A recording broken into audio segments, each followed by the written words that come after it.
মাছের মাথা তো অনেকে খেতে পছন্দ করেন না, কিংবা যারাও খেতে পছন্দ করেন অনেকে অনেকভাবে রান্না করেন। আজকে আমি যেভাবে রান্না করেছি টেস্টের দিক দিয়ে 100তে 100, এতটাই মজাদার হয়েছে। আগে কেন জানা ছিল না যে এভাবে রান্না করলে এতটাই মজাদার হয় এই মাছের মাথা। নমস্কার, সবাইকে স্বাগত জানাচ্ছি নতুন আরও একটি রেসিপি দেখার জন্য। প্রথমে চুলায় চলে আসলাম, কড়াইতে তেল দিয়ে তার মধ্যে দিয়ে দিলাম পেঁয়াজ, রসুন, আদা।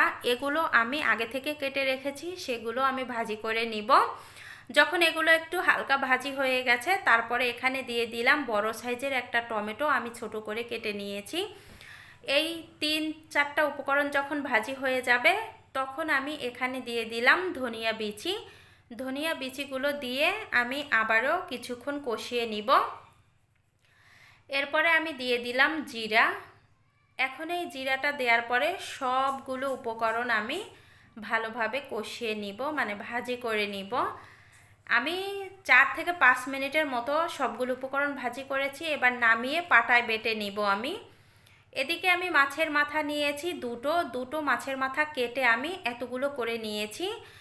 আপনারা চাইলে গোটাও রান্না করে নিতে পারেন। মাছের মাথায় লবণ আর হলুদ দিয়ে এবার আমি ভালোভাবে মাখিয়ে নিব। মাখিয়ে নেওয়া হয়ে গেছে, এবার চুলায় চলে যাব। কড়াইতে দিয়ে দিলাম সাদা তেল। এখানে সরিষার তেল দিয়েও রান্নাটা করে নিতে পারবেন আপনারা। তেলটা গরম হয়ে গেছে, এখন আমি এক এক করে মাছের মাথাগুলো তেলের মধ্যে দিয়ে দিচ্ছি। আমি এখানে মাছের মাথাগুলো দেওয়ার পরে 4 মিনিট জাল করে নিয়েছি। 4 মিনিট পরে আমি এক এক করে মাছের মাথাগুলো উল্টিয়ে দিব। আর এই মাছের মাথাগুলো কিন্তু একটু কড়া করে ভাজি করবেন। মাছের মাথাগুলো ভাজি হয়ে গেছে, এই দেখেন সুন্দর করেই আমি ভাজি করে নিয়েছি। এবার নামিয়ে নিচ্ছি। নামানোর পরে বাকি যেগুলো আছে সেগুলো দিয়ে দিলাম, দিয়ে সেমভাবে ভাজি করে নামিয়ে নিব। এই তেলের মধ্যে রান্নাটা করে নিব। ফোড়নের জন্য দিয়ে দিলাম কিছু গোটা জিরা, ছোট সাইজের 3টা তেজপাতা, দারচিনি দিয়ে দিলাম, দারচিনি, এলাচ। এগুলো দেওয়ার পরে আমি দিয়ে দিলাম পেঁয়াজ কুচি। এই মশলাগুলো এখন আমি ভাজি করে নিব 2 মিনিটের মতো। ভাজি হয়ে গেছে, এবার আমি যে মশলাটা আগে ভাজি করে রেখেছিলাম সেটা পাটায় বেটে নিয়েছি। আপনারা চাইলে মিক্সিতেও করে নিতে পারেন, তবে পাটায় বাটা মশলায় স্বাদ একটু বেশি হয়, এজন্য আমি পাটাই বেটে নিয়েছি। দিয়ে এবার কষিয়ে নিব।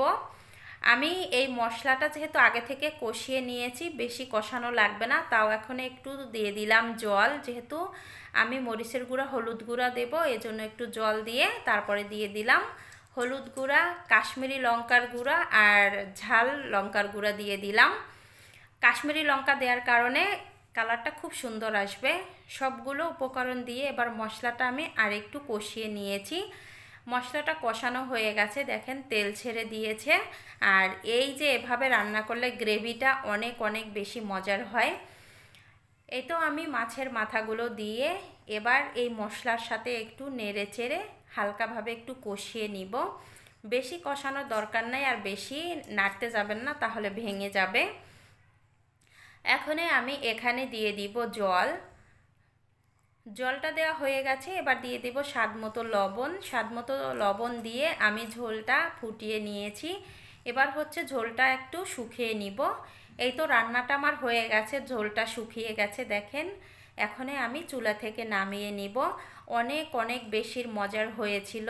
আমি একটু গ্রেভিটা দেখাচ্ছি, দেখেন কতটা লোভনীয় হয়েছে এই গ্রেভিটা। এভাবে ভাজি করে মশলাটা যদি রান্না করেন তাহলে গ্রেভিটা এরকম সুন্দর আসবে আপনাদেরও। আমি বলবো সেমভাবে একবার হলেও আপনারা বাসায় ট্রাই করে দেখবেন, সবাই প্রশংসা করবে। আজকের ভিডিওটা আমি এখানে এন্ড করলাম।